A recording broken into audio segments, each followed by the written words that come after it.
Welcome back to In Business. I'm your host, David Wojcik. Picture this. You're walking down the street and your cell phone starts beeping and vibrating. There's no call, no email, but you're in the vicinity of a vendor that wants your attention, and they know exactly where you are. Proximity marketing is here, and merchants are prepared to pay big bucks to let you know what they have to offer. To help us with the proximity marketing discussion is Alex Romanov. Alex is an accomplished business executive with a history of identifying opportunities and turning them into high growth and profitable enterprises. Alex has been at the helm of companies like Alpine Electronics, Royal Oak Marketing, SphereX, and now iSIGN. iSIGN is a company steeped in proximity marketing, and I welcome Alex to the show. Alex, thank you, David. Tell us a little bit about iSIGN and how you got involved with iSIGN, and what is the special niche that they serve. My past experience in recent years has been with Xbox for Microsoft. I developed a speaker system for the gaming industry and sold the license to Microsoft. I fell in love with Bluetooth because it's very reliable, robust, short range, and not very expensive to use. So I worked in Vancouver on a project using Bluetooth, and when I completed the project, I noticed that there was a digital signage company that was broadcasting messages to my phone using Bluetooth. I inquired about the company, met the principals, ended up consulting for them, liked it so much I bought the company. There's another fellow around that said that. Yes, I remember that. Victor Kayam. Yes. Yes. And what is the niche market for iSIGN? Is it Bluetooth or is it proximity marketing, or are they going hand in hand these days? It's a hand-in-hand relationship. Bluetooth, of course, was invented back in '94 by Ericsson Telecom, and it's a very robust frequency used for hands-free devices, but it also has a range that goes beyond 300 feet, 100 meters, and that allows you to broadcast messaging at no cost, not using carriers, and just utilizing the device that is on most phones today, and therefore it's called proximity because it broadcasts within that 100-meter range. Let's talk about the proximity that you can get to. Is 100 meters, is that the maximum? Is that the minimum? Where does it fall in the category? 100 meters is the maximum. It might spill over a little further if conditions are ideal, but that is the approved government frequency. We, however, have IP that allows us to regulate that range and bring it down to as low as 3 feet. So that if you walk up to an ATM machine, or you walk up to a touch screen or something that you'd like to look at, that device will broadcast directly to your phone, download messaging, and not bother phones behind you or 50 feet away. What's the difference between proximity marketing, mobile marketing, SMS marketing? Is there a difference between them? There's a big difference between them. The first one I'll mention is SMS. And we call that Mobile Marketing 101. Okay. And that basically consisted of advertisers, enterprises, gathering information. In other words, your private phone number, your mobile number, in large quantities. Millions of mobile numbers would be gathered, and then a message would be put together, or a campaign, and those would be sent to your phones. Very effective in the beginning, kind of nice because everybody has their phone with them and they can be reached. However, the issue there is that A, you did not surrender your phone for that kind of a call, and B, you might get a savings 50 cents on a certain product or whatever, but it's going to cost you 35 or 65 cents for the data. So just to get the message. Yeah, so that was exciting to get things going, but not a viable business solution, and it does impact your privacy. So the proximity marketing now is based strictly on Bluetooth technology. Yes. So you do need a device that has Bluetooth technology installed. Right. And you also have to have it turned on as well. You should have it turned down, or we can sense you, but we cannot talk to you. Oh, okay. And so it's not that difficult, because basically today up to 60% have their Bluetooth function on. Right. Due to hands-free talking. You're not allowed to hold the phone in the car while you drive. $150 fine, which I found out several times. But anyway, so you must have it on, and once you get a message, it's very convenient, it's personalized, and you get to opt in. Yes, you want it, no, you don't. And it does protect your privacy, because we recognize the 13-digit serial number on that particular Bluetooth chip in your phone. Which does not connect to your address directly or your name or anything else.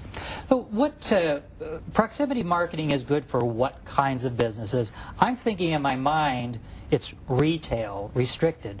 Am I off base there? What other kinds of businesses could use it? Retail's the most obvious, and they're the most aggressive in seeking it out. But it can also be used in, for example, would you call a movie house retail, or would you call that entertainment? It can also be used in museums, in places of information where you want to do it quietly. Museums, Smithsonian, I've been through Washington, looked at the commercial sites there. That's a great application. It can be used in schools. We've had military personnel inquire about it. They like to keep their soldiers busy, so they can keep flashing appointments and schedules to their soldiers. They just glance at their phone.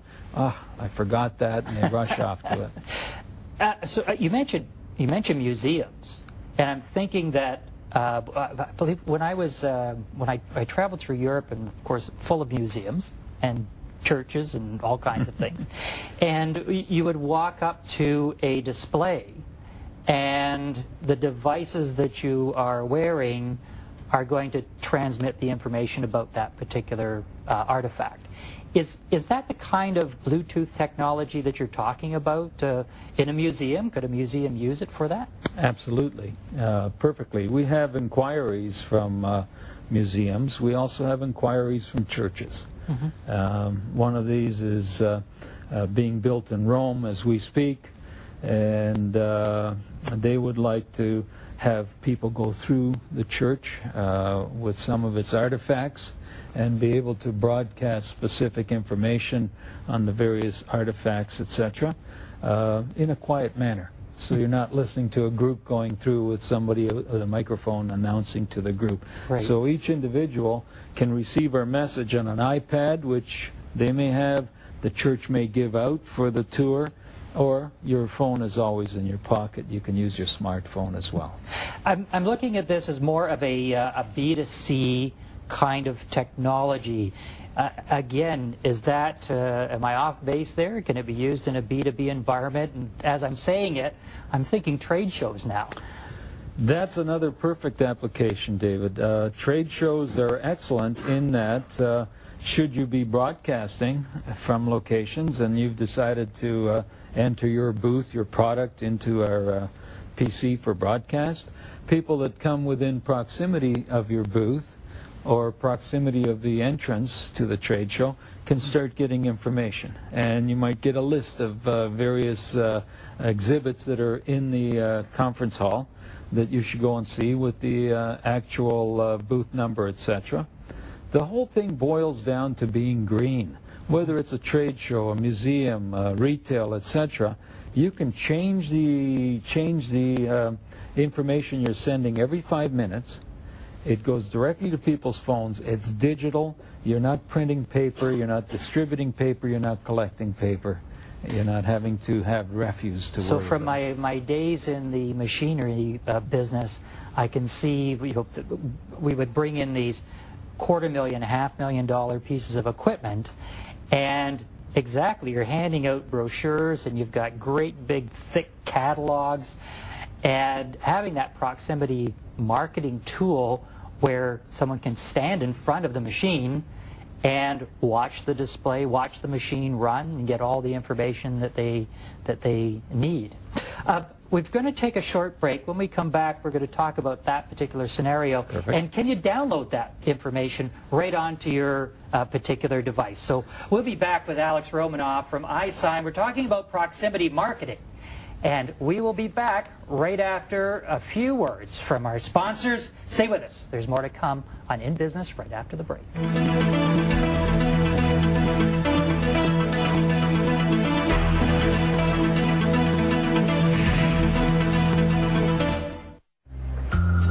In Business is sponsored by... Welcome back to In Business. I'm your host, David Wojcik. If you're wondering how proximity marketing works and can help your business, then my guest, Alex Romanov, is the right person to ask. He is the leader of iSIGN, a proximity marketing company that would love to get you to listen to their clients. Alex, before we went away to break, we were talking about the devices and how they could be used in trade shows. When I'm passing by, and I'll use the trade show again, or the ATM machine, when the information is sent to my device via Bluetooth, can I download the information and keep it on my phone, or as soon as I move away, does it disappear? No, it doesn't disappear, David. What happens is you'll get a prompt. So it's kind of, if you're passing by a certain store, an ATM, or a certain booth at a conference, you will get a prompt that would say, would you like an offer from? And that could be any kind of business or enterprise. And it costs you nothing to receive it, costs you nothing to keep it, and you opt in, yes, I would like the prompt, or no, I wouldn't. If you say yes, then it'll pop a coupon to your phone. That coupon, if you want to keep it, is placed into your cache. So it goes into your media file or your picture file. It could be a video as well. Okay. So that's great, because now truly I can stop handing out all those brochures, or if somebody wants a brochure, say, well, come on over here, stand over here, and I guess we could use QR codes for that as well. Are you into the QR codes? No. QR codes are different from our offering. QR codes and near-field communication, and those are great technologies, but they're what we call pull technologies. You have to find it, go to it, and access it. In our case, we're a push technology. You get within range of our proximity. We will identify your phone. We know it's there. And we will send a message to you saying, would you like an offer? I've heard about these smart antennas. Tell us about what they are and how they fit into your offering. Our smart antenna is our latest product, and what it is a Bluetooth PC, all built into one antenna that weighs about 8 ounces, is waterproof, weatherproof, has one antenna, doesn't need a Wi-Fi antenna or a Bluetooth antenna, but provides both services in one simple device. So we can actually identify your phone by its MAC address, not your personal name or number, and send you a prompt saying, would you like some information on such and such? And you will receive via the Wi-Fi sector, you'll receive a complete catalog that can go on for pages and pages at your beck and call by simply pushing a browser, and you're there. Your company, iSIGN, hosts the information that's pushed out to the devices. Am I allowed to be the one that changes the information, or do I need to go through your technical people? Do my techies need to talk to your techies in order for me to get the message changed, or is it as simple as websites are now, where we can log on to a control panel and change the message? If you were one of our clients, a retail operation or a bank or whatever, we give you complete access to your particular network. And we are an enabler and a SaaS solution, so software as a service provider. And we enable you to change your campaign every 5 minutes. That's about how long it takes. So if you're sending out some messages, you're not getting a good result, not a good day today, you can change the message every 5 minutes. If you're getting an excellent result and you're out of inventory, you can switch the offer to something else. And it's convenience, it's savings, and it's really personal messaging to each individual, and it's green, because it is digital. I was thinking about that. If I'm a fish market and salmon isn't selling so well that day, and I want to put a special on salmon to clear it out, then this would be a great opportunity, and to be able to change it so quickly is really to my advantage. What are the barriers to getting into this, Alex, from a vendor's point of view, from your customer's point of view? Is it cost? Is it technology? What are the barriers to getting into this? Great question, David. The biggest barrier is ignorance. People are not fully aware yet. They've all heard about mobile marketing and receiving mobile messaging, and what does it all mean? Mm-hmm. What it simply means is that your telephone is your TV. It's your computer. And it's your communication device. It's also your camera, your GPS. It's just about everything today. And just about everyone has one in their pocket. So the best place to advertise today is get folks when they're out with their credit card and their telephone. And they're mobile. And they're mobile, and they're within proximity. So if you offer them a burger, they can go for it. Seeing that burger on a couch, you got a plan, and maybe I'll go out at noon or dinner to get it. But when you're mobile and in proximity, our partner IBM has done research, and they've come up with numbers such as 72% of folks will respond to a call to action on their device if they can see where to go and buy it. And that makes sense. I mean, especially if it's lunchtime and you're a burger place and people are getting hungry and they walk by and you've got a special offering, then if I've got a choice between burger A, burger B, and sandwich C, I'm going to go to the one with the offering. When we speak about marketing in general terms, and we talk about traditional marketing as opposed to proximity marketing, does the strategy change? Does the message change? I don't think it really changes. What changes is the format and the technology. Mm-hmm. The message is the same. Proximity marketing, if you want to relay it to traditional organic marketing, you might be walking by a store or a casino down in Las Vegas, and there's a gentleman, a human, handing you out little oh, yes, printed matter. Yep, You've seen yep, that. Yes. That's marketing. That's the same thing we do, only we do it digitally. So there's no human, there's no printing involved. It just arrives on your phone and says, hey, come on in, we've got a great show, there's a table for two ready for you, or a free glass of wine if you come in for dinner now. So the idea behind the proximity marketing is to really have where traditional marketing might be awareness or might be branding, the proximity marketing may be more focused on an instant offering to get you through the door as opposed to sometime in the future. Absolutely. It's very, very effective merchandising. Merchandising is an immediate offer. Branding, of course, is something more long-term. Yeah. So when combined with, say, digital signage, mobile is really effective because digital signage is everywhere, but it's not measurable or accountable. If you converge it with mobile, you can take a piece of that digital sign. If it's a Toyota ad, if I may say that, yeah. A Toyota ad, you can send a thumbprint to your phone saying, hey, remember to drop into your Toyota dealer and check out this particular offer. We've just got about a minute and a half to go, but you've just touched on a very important part of marketing, which is metrics and measurement. How is proximity marketing, can you measure it more accurately than other forms of marketing? Absolutely. Actually, that is the world beater. Being able to advertise and message a mobile device instantly gives you real-time proof that that offer was accepted or rejected. That offer was redeemed because it could have a barcode on it. Mm-hmm. So it's fantastic measurement and metrics for a retailer, an advertiser, and anyone that wants to do consumer analytics.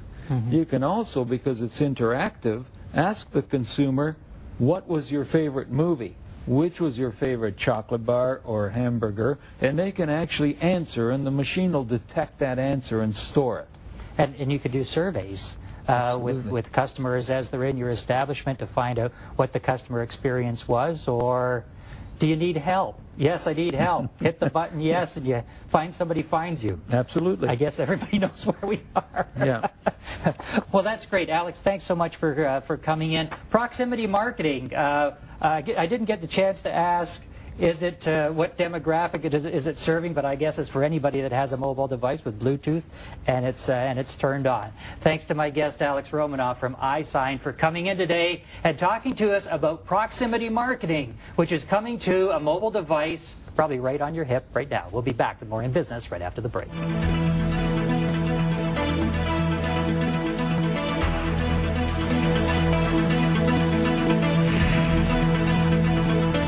If your car makes this sound.